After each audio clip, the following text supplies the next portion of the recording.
인사하겠습니다. 사랑합니다. 축복합니다. 할렐루야. 예. 우리가 간혹 사람을 구한 짐승에 대해서 또 주인을 구한 개라든지 그런 이야기를 들을 때가 있습니다.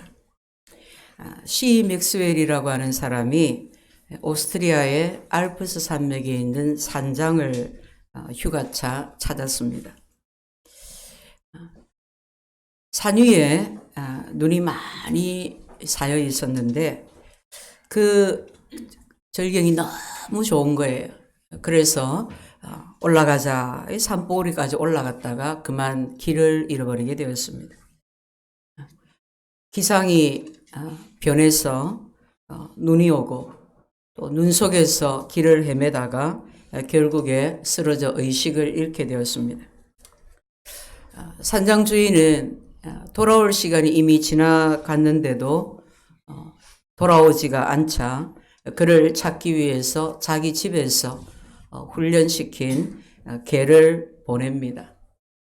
개가 이 맥스웰이라는 사람의 냄새를 추적해서 결국 발견을 했는데 이미 기력이 쇠해서 정신을 잃어가고 있었습니다. 개는 그의 소매를 끌어당기기도 해보고 눈을 끼얹어 보기도 하고 얼굴을 핥아보기도 했습니다.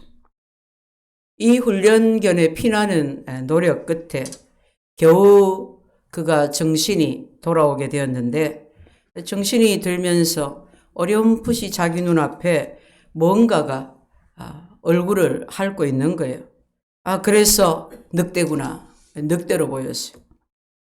얼른 다리 옆에 차고 있던 칼을 꺼내어서 찔렀습니다. 걔는 치명적인 상처를 입은 채 산장에 도착하자마자 죽습니다. 그리고 산장 주인과 구조대가 그 개의 핏자국을 따라가서 마침내 맥스웰을 구하게 됩니다. 이 이야기가 영화로 만들어졌습니다. 이 이야기를 듣거나 또는 영화를 본 사람들은 누구나 감동을 받고 눈물을 흘렸습니다. 그런데 여러분, 이상하게도 한 사람의 생명을 구한 이 개의 이야기를 듣고 보며 감동을 받으면서 모든 사람을 위해서 인간의 몸을 입고 이 땅에 오신 예수 그리스도, 예수님이 인간을 위해서 십자가에서 피 흘리셨다는 이 이야기에는 사람들이 감동을 받지 않습니다. 교회 밖의 사람들에게 아무리 이야기를 해도 그들은 개 한 마리가 희생한 이야기보다 감동을 덜 받습니다. 아니, 무덤덤합니다. 그렇다면 우리는 어떤가요? 교회 안에 있는 우리는 어떤가요? 오늘날 교회에서 수많은 사람들이 십자가의 설교를 듣습니다. 하지만 반응은 무덤덤합니다. 한 어머니가 아들을 위해서 희생한 것을 간증하면 그 이야기를 들으면서 눈물을 흘립니다. 그런데 하나님께서 인간의 몸을 입고 이 땅에 오신 이야기, 죄인인 우리 인간을 찾아주신 이야기, 우리를 위해서 끝내 십자가 위에서 희생하신 이야기에는 별다른 감동을 느끼지 않습니다. 왜입니까? 바울은 그 이유를 우리가 그 이야기를 너무 많이 들어서가 아니라 교회 밖에 사람들이 예수님의 그 희생을 몰라서가 아니라 우리 마음속에 그와 같은 감동이 없는 이유를 고린도후서 4장 4절을 통해서 설명합니다. 그 중에 이 세상 신이 믿지 않는 자들의 마음을 혼미하게 해서 그리스도의 영광의 복음의 광채가 비치지 못하게 함이니. 십자가 보혈에 대한 말씀을 듣고 읽고 찬송을 듣고 불러도 마음속에 감동이 없는 것은 감정이 잘못되어서가 아니라 악한 영의 역사가 있기 때문이라는 것입니다. 그리스도의 복음에 대해서 머리로는 알지만은 마음을 다해서 인격적으로 밝히 보지 못하도록 방해하는 그 무엇이 있기 때문인 것입니다. 그래서 오늘날 교회 안에서도 예수님의 희생에 대해서 무덤덤한 사람들이 구원의 감격을 잃어버리고 사는 사람들이 너무나도 많은 것입니다. 바울 사도는 다메섹 도상에서 예수님을 만났습니다. 그가 거기서 예수님을 만난 후 눈이 멀었습니다. 주의 제자 아나니아가 바울에게 안수할 때 그의 눈에서 비늘 같은 것들이 떨어졌습니다. 그러자 그가 다시 보게 되었습니다. 이처럼 우리 영혼을 가리고 복음의 광채를 보지 못하게 하는 비늘이 있기 때문에, 비늘에 덮여 있기 때문에 복음에 관한 찬송을 들어도 말씀을 들어도 마음에 감동이 일어나지 않는 것입니다. 나 예전에 울었다. 감동받아 본 적 있다. 이런 복음의 감동은 그냥 저절로 찾아오는 것이 아닙니다. 저는 어릴 때 동네 교회를 다녔습니다. 모태신앙 아이들처럼 그렇게 성실하게 잘 다닌 것은 아니지만 그래도 교회를 다녔습니다. 우리가 지금 교회에서 아이들에게 가르치고 하는 것을 보면 그때도 선생님들이 얼마나 많이 복음을 전하고 가르쳤겠습니까? 십자가 복음에 대해서 많이 들었을 겁니다. 찬송을 곧잘 불렀고 성탄절이며 절기 때는 뽑혀서 선극도 했었습니다. 저는 기억도 안 나는 일이지만 한 친구가 제 전도로 예수님을 믿게 된 일도 있었습니다. 그러나 십자가의 감동과 감격은 없었던 것 같습니다. 입으로는 예수님이 나를 위해 십자가에 달려 돌아가셨다는 말을 잘 했고 기도도 했지만은 제 마음속에 정말 감동이 일어났어 눈물이 흐르고 통회가 일어났던 것은 20살 그때 십자가의 복음을 들을 때였습니다. 말씀을 들을 때 눈이 밝아지고 말씀을 들을 때 마음이 밝아지고 말씀을 들을 때 그날 예수 그리스도를 구주로 영접하고 저의 모든 것이 달라졌습니다. 그날 불렀던 그날 처음 듣고 배웠던 찬송을 부르며 마음속에 샘이 터졌습니다. 사람이 달리 보이고 세상이 달리 보였습니다. 가장 중요한 것은 그날 제가 예수님을 만났고 나를 보게 되었다는 것입니다. 내 눈에서 비늘이 떨어져 나가 주님이 주님이신 줄 알게 되고 내가 죄인인 것을 알게 된 것입니다. 어떻게 복음의 감격을 회복할 수 있을까요? 복음의 감격을 회복하기 위해서는 무엇보다도 하나님이 우리에게 주신 선물의 가치를 확실하게 알아야 합니다. 주님이 우리에게 선물을 주셨습니다. 주님이 우리에게 주신 선물이 무엇일까요? 7절에 말씀합니다.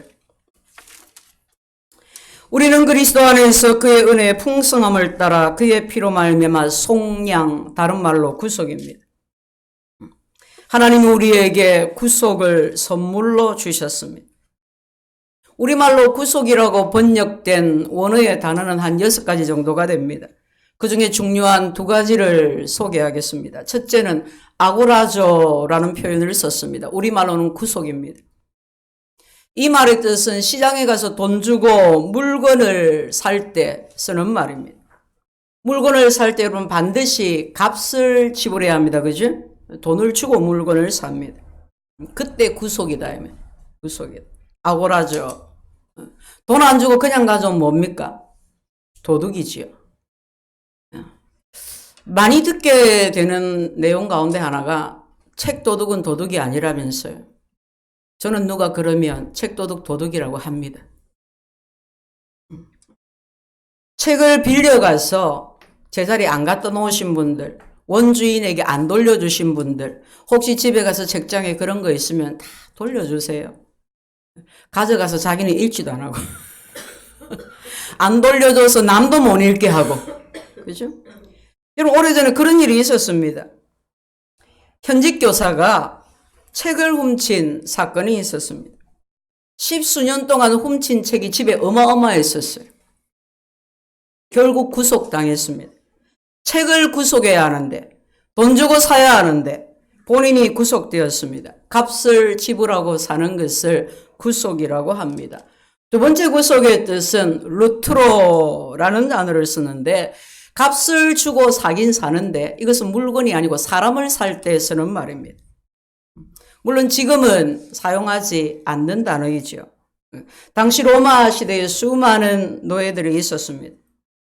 어떤 노예를 살 때는 부려먹기 위해서, 자기 집의 종으로 부려먹기 위해서 사는 것이 아니라 자유인으로 해방시켜 주기 위해서 이 노예를 삽니다. 그때 루트로라는 단어를 썼습니다. 로마는 당시 세계 최강대국이었습니다. 600만 명의 노예가 있었습니다. 이 주인과 노예가 같이 살면서 정도 들고 우정도 삭트고, 그래서 이제 주인이 이 노예를 완전한 자유인이 되게 해주고 싶어요. 그러면 대가를 지불해야 된다. 그때 루트로 하는 거예요. 여러분, 당시의 노예는 그냥 아프리카에서 우리보다 못 배우고 지금 생각을 할 때 그런 어떤 노예가 아니라, 그때 로마가 주변의 나라들과, 크고 작은 나라들과 전쟁을 막 합니다. 전쟁을 해서 이깁니다. 그러면 그 나라 사람들을 잡아와서 노예로 삼았어요. 그죠? 그러니까 똑똑한 사람도 있었고, 건강한 사람도 있었고, 문화예술에 아주 그냥 출중한 사람도 있었고, 자기 집에 데려와가지고 노래하게 하고 시집게 하고 막 그렇게 했다, 이 말이에요. 그래서 그런 어떤 뛰어난 사람들을 해방시켜주기 위해서라든지, 또는 주인과 각별한 사이가 되어서 해방시켜주기 위해서라든지, 그럴 때 구속할 때 루트로라는 단어를 썼습니다. 본문에서 그의 피로 말미암아 속량하셨다, 구속하셨다의 단어는 루트로라는 단어를 사용했습니다. 예수님이 우리를 구속하셨습니다. 루트로 하셨습니다. 무엇으로 구속하셨습니까? 지불한 값이 무엇입니까? 그의 피로. 어디에서 구속하셨습니까? 노예의 신분에서, 죄수의 신분에서 우리를 구속하셨습니다. 성경은 우리가 다 죄의 종이었다고 합니다. 죄를 범하는 자마다 죄의 종이라. 우리가 다 죄를 범했기 때문입니다. 죄인이기 때문입니다. 아무리 작은 죄라도 죄를 범하면 죄의 종이 되는 것입니다. 모든 사람이 죄를 범하였음에 하나님의 영광에 이르지 못하더니 우리가 다 죄를 범했습니다. 우리가 다 죄인입니다. 다 죄에 팔려간 자고 죄의 노예였습니다. 여기서 풀려나려면, 자유인이 되려면 대가를 지불해야 합니다. 어떤 대가를 치러야 하는지 아십니까? 성경은 그 값이 한 가지밖에 없다고 말씀하십니다. 죄의 삭은 사망이라. 죄에서 풀려나는 그 대가는 한 가지, 죽음밖에 없습니다. 이것이 모든 인류가 처한 상황입니다. 우리가 모두 죄인이었습니다. 죄를 범하여 죄의 종이 되었습니다. 풀려나려면 한 가지밖에 없습니다. 내가 죽어야 합니다. 내가 죽는 순간 노예에서 해방이 됩니다. 그러니 우리에게, 인간에게 무슨 희망이 있겠습니까? 돈으로도 될 수가 없고, 어떤 공로로도, 어떤 선행으로도 될 수가 없습니다. 아무리 작은 죄를 지었어도 그 죄에서 자유하려면 죽는 길밖에 없습니다. 그런데 오늘 본문이 우리에게 말씀합니다. 예수님께서 그 은혜의 풍성함을 따라 우리 대신 피 흘리셨다. 나 대신 죽으셨다고 말씀합니다. 내가 내 죄로 내 목숨을 죄값으로 지불해야 하는데, 예수님이 인간의 몸을 입고 이 땅에 오셔서 자기 목숨을 나 대신 지불하신 것입니다. 사랑하는 성도 여러분, 이것이 바로 구속입니다. 이 악한 세대에서 우리를 건지시기 위해서, 죄의 종이 된 우리를 풀어주시기 위해서 예수님이 자기 몸을 들이셨습니다. 어디에 들이셨습니까? 십자가에 들이셨습니다. 십자가에 자기 몸을 내던지셨습니다. 십자가의 저주 아래 완전히 자신을 드린 것입니다. 여러분, 일반적으로 보통의 죄수들은 나무에 달지 않았습니다. 그런데 우리가 갈라디아 3장 13절에 보면 그리스도께서 우리를 위하여 저주를 받은 바 되사 율법의 저주에서 우리를 속량하셨으니, 구속하셨으니 기록된 바 나무에 달린 자마다 저주 아래 있는 자라 하였음이라. 여러분, 아무나 그냥 죄수는 다 나무에 달아 그렇게 죽인 것이 아닙니다. 정말 저주를 받을 만한 죄를 지은 죄수를 반드시 나무에 달아 죽였습니다. 예수님은 죄가 없으십니다. 예수님은 인간의 몸을 입고 이 땅에 오신 하나님이십니다. 그런데 예수님이 나무에 달리셨습니다. 친히 나무에 달리신 것입니다. 우리 죄를 대신 갚기 위해서, 우리를 죄의 종에서 해방시키기 위해서, 우리를 구속하시기 위해서 주님이 나무에 달리신 것입니다. 이 구속의 의미를 구약시대에 잘 우리에게 보여주는 사건이 하나 있습니다. 이스라엘이 애굽에서 430년 종살이를 하고 이제 출애굽을 하게 되는데 하나님께서 10가지 재앙을 내리셨습니다.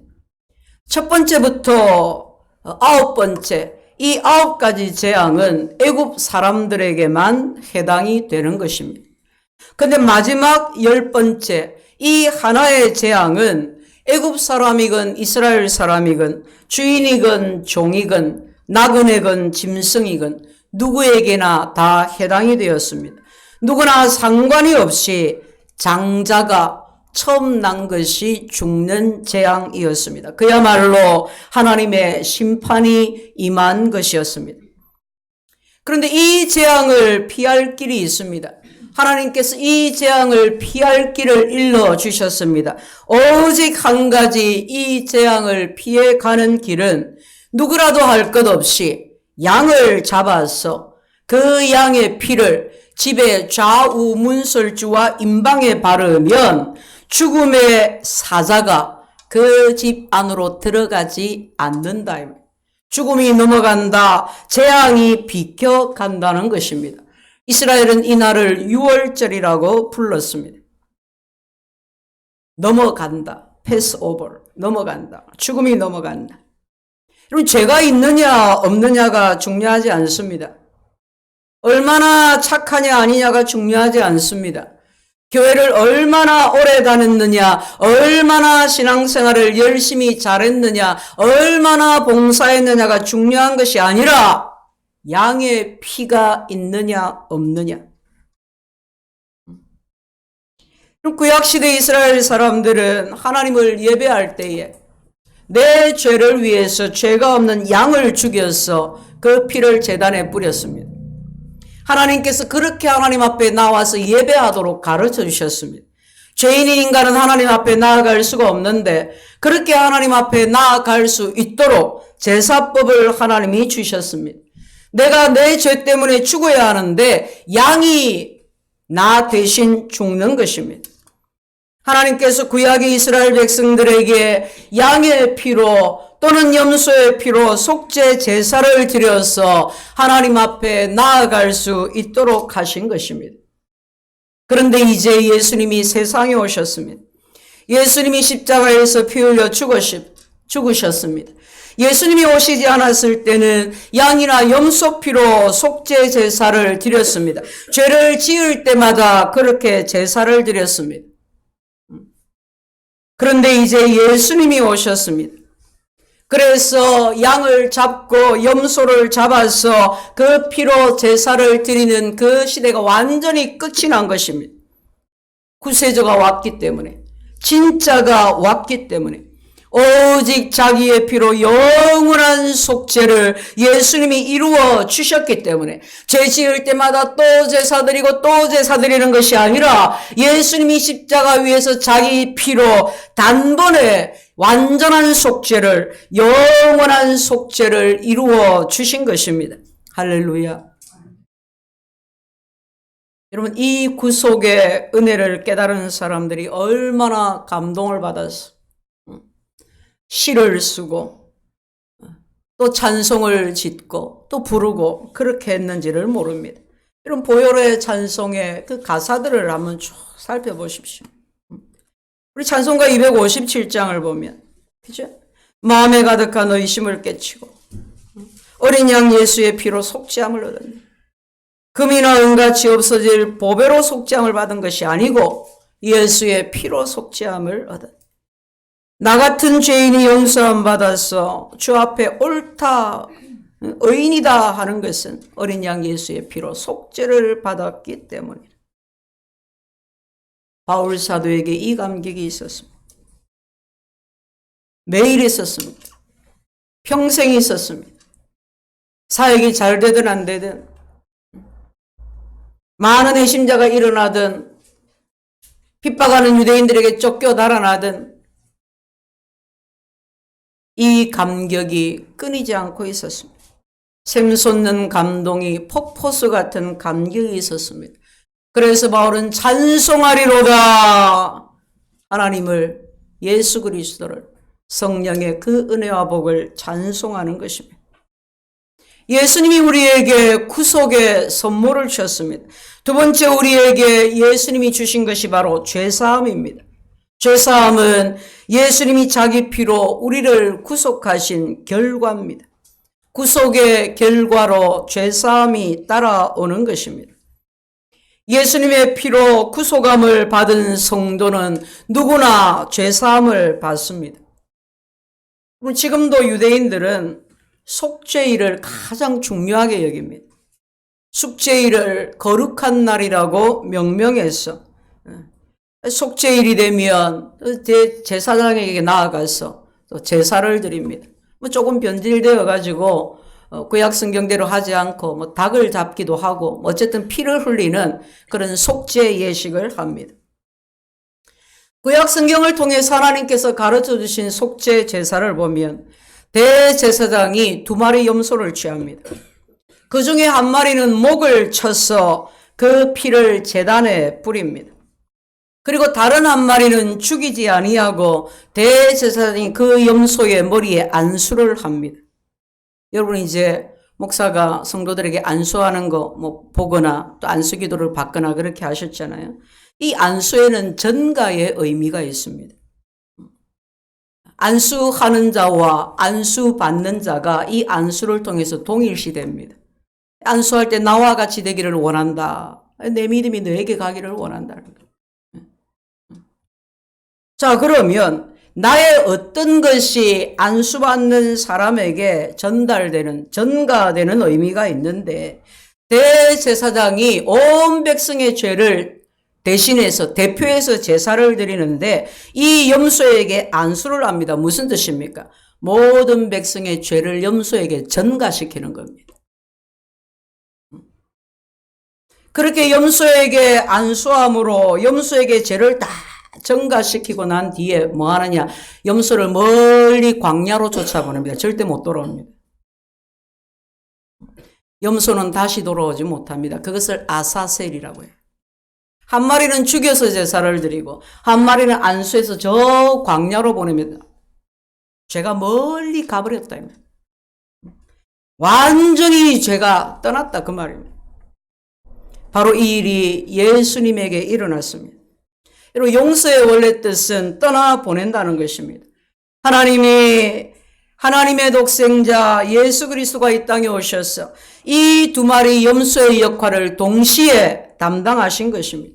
예수님이 우리 위해 십자가에서 피 흘리셨습니다. 히브리서는 우리에게 그 십자가를, 예수님이 우리 죄를 위해 나무에 달리신 그 처참한 십자가를 바라보라고 말씀합니다. 뿐만 아니라 예수님은 우리 죄를 다 그 몸에 짊어지시고 우리 죄를 다 가지고 아사셀이 되셨습니다. 사랑하는 성도 여러분, 예수님이 우리 죄를 다 짊어지시고 우리에게서 우리 죄를 다 가지고 떠나신 것입니다. 죄를 우리에게서 영원히 분리시킨 것입니다. 이것이 바로 죄사함입니다. 속죄의 날에 염소가 백성들의 죄를 치고 가듯이 그렇게 예수님께서 우리의 모든 죄를 홀로 그 몸에 다 짊어지고 가셨습니다. 이것이 바로 용서입니다. 예수님이 다 지고 가셨기 때문에 이제 다시는 그 죄가 우리에게 돌아오지 않는다는 것입니다. 이제 다시는 그 죄에 매여서 죄의 종으로 살지 않는다는 것입니다. 죄에서 완전히 자유하게 되었다는 것입니다. 이것이 성경이 말하는 죄사함의 용서의 의미입니다. 우리가 착해서가 아닙니다. 우리의 죄가 너무 작아서가 아닙니다. 우리가 무슨 하나님을 위해서 대단한 일을 했기 때문도 아닙니다. 예수님께서 친히 우리 죄를 지시고 아사셀이 되셔서 영문 밖으로 나가셨기 때문에 십자가에서 피 흘려 죽으셨기 때문에 우리에게 구속 곧 죄사함이 찾아온 것입니다. 여러분, 이 모든 일이 언제 일어났습니까?